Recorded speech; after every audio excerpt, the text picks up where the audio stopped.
भाई देखिए students, exam time में इस बात से कोई फ़र्क नहीं पड़ता कि आप 1 साल से पढ़ते आ रहे हैं या 1 महीने से पढ़ते आ रहे हैं।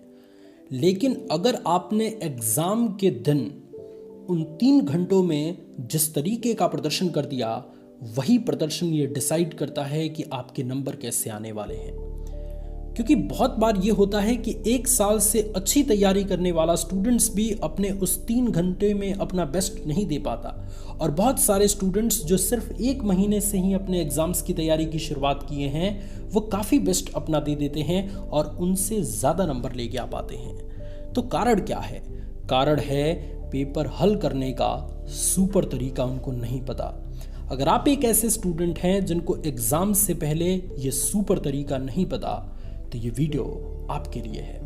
क्योंकि इस वीडियो में हम ये जानेंगे कि पेपर को कैसे सॉल्व करें, क्वेश्चन पेपर्स को किस तरीके से स्मार्ट रणनीति के द्वारा सॉल्व करें कि निर्धारित समय के पहले ही हम क्वेश्चन पेपर को सॉल्व कर चुके हों और बाकी के समय में हम उसको रिवीजन कर रहे हों। जानेंगे इस वीडियो में। सबसे पहले तो आपको ये समझना है कि आपको एक कहानी अपने दिमाग में फिट कर लेनी है, वही कछुए और खरगोश वाली, जिसमें दोनों के बीच रेस लगता है कि ए पॉइंट से बी पॉइंट तक सबसे तेज कौन पहुंचता है।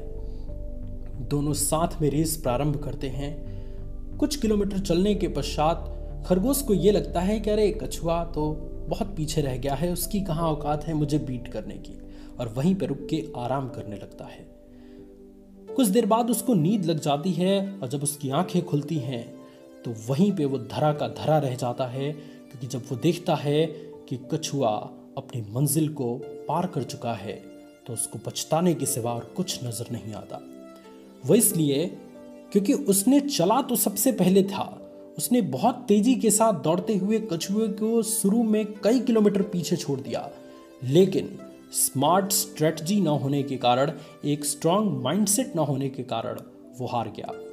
वैसे ही स्टूडेंट, अगर आपको एग्जाम का पेपर मिलते ही आप क्वेश्चन को हल करना शुरू कर देते हैं तो ये अच्छी बात नहीं है।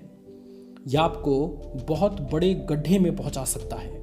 आपको लगता होगा कि जितनी जल्दी पेपर मिले, जितनी जल्दी मैं क्वेश्चन को सॉल्व कर लूं, उतना ही ज्यादा नंबर आपको मिलेगा। लेकिन नहीं, क्वेश्चन पेपर पढ़ने के लिए 15 मिनट मिलता है, वो इसलिए मिलता है ताकि उस 15 मिनट में आप अपनी स्मार्ट रणनीति के द्वारा, आप अपनी स्मार्ट स्ट्रेटजी के द्वारा अपने दिमाग में ये प्लानिंग करें कि पूरे क्वेश्चन पेपर को आप कैसे सॉल्व करने वाले हैं, या पूरे क्वेश्चन पेपर में जो प्रश्नों का पैटर्न आया है उसको कितना हद तक आप सॉल्व करने वाले हैं।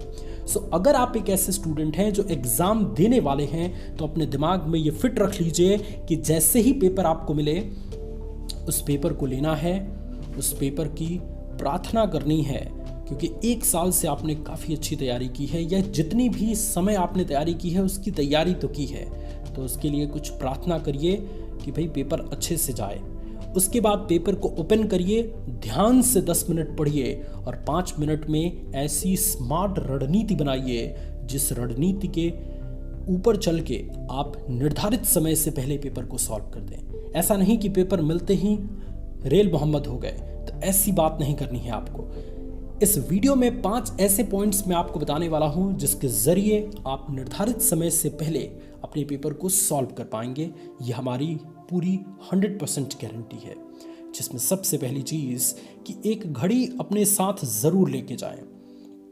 अब ये बहुत ज़रूरी है, क्योंकि देखिए स्टूडेंट, जब तक आपके पास घड़ी नहीं रहेगी आप समय का सही इस्तेमाल नहीं कर पाएंगे।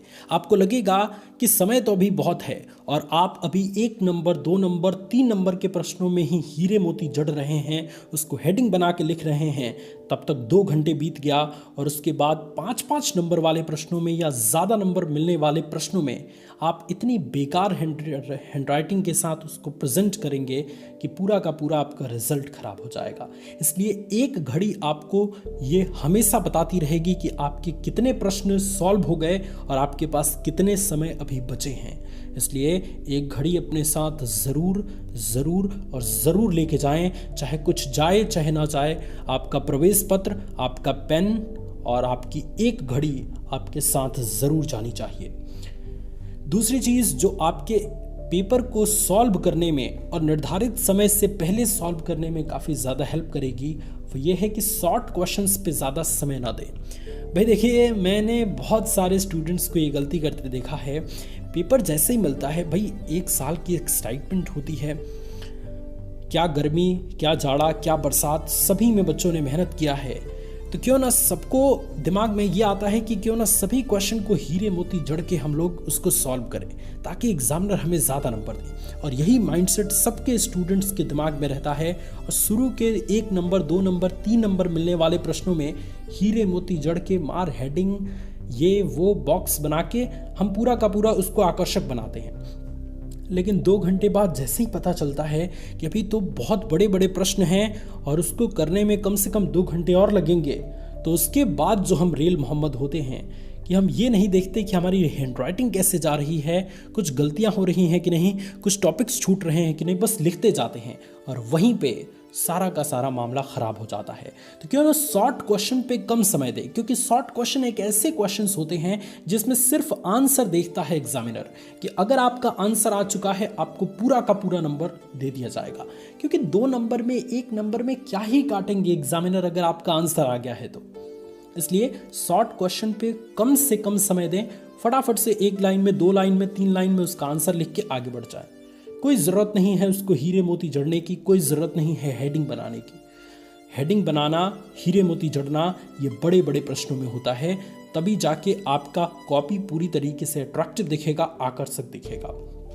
सो दूसरी चीज़ ज़रूर इस्तेमाल करें, शॉर्ट क्वेश्चन पे ज़्यादा समय ना दें। तीसरी चीज़ कि जो प्रश्न नहीं आता उसे बाद में करने के लिए छोड़े, उस पर समय बिल्कुल वेस्ट ना करें। स्टूडेंट्स, समय बहुत इंपॉर्टेंट होता है। ये पूरे 1 साल की जो तैयारी आपने किया है, इसी 3 घंटे में उसको बयां करना है कि आपने कितना मेहनत किया है अपने एग्जाम्स के लिए। ऐसी स्थिति में थोड़ी सी लापरवाही, थोड़ी सी बेवकूफ़ी आपको काफ़ी अंदर, काफ़ी खाई में ढकेल सकती है। तो क्यों ना आपको जो प्रश्न नहीं आते हैं उसको बाद के लिए आप छोड़ दीजिए। एग्जाम का ये रूल होता है कि जो प्रश्न सही से आपको आता है, कॉन्फिडेंस के साथ आपको आता है, सबसे पहले आपको उससे करें। आपके बड़े बुजुर्ग यही कहे होंगे आपको, और मैं भी आपको यही कहता हूं कि जो प्रश्न आपको पूरे कॉन्फिडेंस के साथ आते हैं उसे आप 1st, 2nd, 3rd, 4th, 5th ये सभी पेजों पर उसको रिप्रेजेंट करिए, क्योंकि शुरुआत का अगर प्रेजेंटेशन आपका अच्छा रहेगा तो आपको नंबर काफ़ी अच्छा मिलेगा। और बाकी जो क्वेश्चन नहीं आते हैं उसको बाद के लिए छोड़िए, समय मिलेगा तो ज़रूर उसको आप रिवाइज करेंगे, प्रैक्टिस करेंगे। अगर उसका आंसर आ जाता है तो आप उसको भी इंक्लूड करेंगे अपनी उत्तर पुस्तिका में। लेकिन जो प्रश्न नहीं आता उसके ऊपर समय बर्बाद नहीं करना है। चौथी चीज़ कि कॉपी अपनी साफ और उत्तर पुस्तिका को जितना हो सके आकर्षक बनाएं। भाई देखिए, गोजापाती बहुत स्टूडेंट्स करते हैं क्योंकि उनके पास एक स्मार्ट रणनीति नहीं होती। एक चालाक स्टूडेंट्स वही है जो ये समझता है कि हमने 1 साल अच्छी तैयारी की है तो कैसे भी मुझे कुछ नहीं करना, कोई जल्दबाजी नहीं करनी, ऐसा करना है कि समय से पहले भी मेरा पेपर ख़त्म हो जाए और अच्छे तरीके से भी रिप्रेजेंट होना चाहिए। इसलिए कॉपी को अपने दिमाग में ये बात रखें कि चाहे कुछ भी हो जाए मुझे गोजपात नहीं करना है, उसको बैड इंप्रेशन उसमें नहीं क्रिएट करना है मुझे। तो इसलिए कॉपी को बिल्कुल साफ लिखें, थोड़ा दूर दूर पे लिखें ताकि एग्जामिनर को आपकी लिखी गई चीज़ें समझ में आए। उत्तर पुस्तिका को जितना हो सके उतना आकर्षक बनाएं, अट्रैक्टिव बनाएं, क्योंकि अगर आपकी उत्तर पुस्तिका अट्रैक्टिव रहेगी तो एग्जामिनर आपकी उत्तर पुस्तिका पर ज़्यादा समय अपना देंगे। और जैसे ही आपके एग्जामिनर आपकी उत्तर पुस्तिका पर समय देते हैं इसका मतलब आपको कुछ अच्छा नंबर मिलने वाला है। तो ऐसे अपनी उत्तर पुस्तिका को डिज़ाइन ज़रूर करें। 5वीं और आखिरी चीज़ कि प्रत्येक प्रश्न के बाद टाइम ट्रैक ज़रूर करें। टाइम ट्रैकिंग एक ऐसी चीज़ है जो आपको एग्ज़ाम टाइम में सही मार्गदर्शन करती है। अगर आपको ये जानना है कि एग्ज़ाम्स में 3 घंटे से पहले या निर्धारित समय से पहले हम अपने पेपर को कैसे सॉल्व करें, तो इसके लिए टाइम को आपको हर प्रश्न के बाद ट्रैक करना है कि अब मेरे पास कितना समय है, अब कितने क्वेश्चन बचे और उसके लिए कितना समय है। अगर ये ट्रैक आप करते रहेंगे तो आप एकदम डिसिप्लिन में अपने क्वेश्चन पेपर को सॉल्व करते रहेंगे और बिल्कुल भी आपको परेशानी नहीं होगी। और टाइम ट्रैकिंग से आपको ये भी आइडिया रहेगा कि अभी आपके पास कितना समय बचा है और कितने क्वेश्चंस बचे हैं। और अगर आपके पास क्वेश्चंस की संख्या ज़्यादा है, समय कम है, तो उसके अकॉर्डिंग आप अपनी स्पीड बढ़ा पाएंगे। और अगर क्वेश्चंस कम है और समय ज़्यादा है तो उसको और अच्छे तरीके से रिप्रेजेंट कर पाएंगे। वहीं अगर आप टाइम ट्रैकिंग नहीं करेंगे तो उसके बाद जब पता चलेगा कि मात्र 5 मिनट है, 2 क्वेश्चन है, तो आप जल्दबाजी करके पूरा का पूरा प्रेजेंटेशन खराब करेंगे। इसलिए टाइम को ज़रूर ट्रैक करिए। इसके लिए एक अपने साथ घड़ी ज़रूर लेके जाएं। इस वीडियो के माध्यम से जो भी चीज़ मैंने आपको बताया उसे एक पेज पर नोट करिए, क्योंकि यही वो चीज़ें हैं जो आपके 1 साल की कीमत, जो आपके 365 दिन के दिन रात तैयारी करने की एक एक मिनट, एक एक सेकंड की कीमत रिजल्ट के माध्यम से वसूलने में मदद करेगा। ये वीडियो अगर आपको अच्छी लगी तो इस वीडियो को लाइक करिए, अपने एक छोटा सा प्यारा सा कमेंट ज़रूर कीजिए, क्योंकि बहुत मेहनत लगती है वीडियो बनाने में। आपका एक कमेंट, आपका एक लाइक हमें काफ़ी ज़्यादा मोटिवेट करता है नेक्स्ट वीडियो डिज़ाइन करने के लिए। Thank you so much students.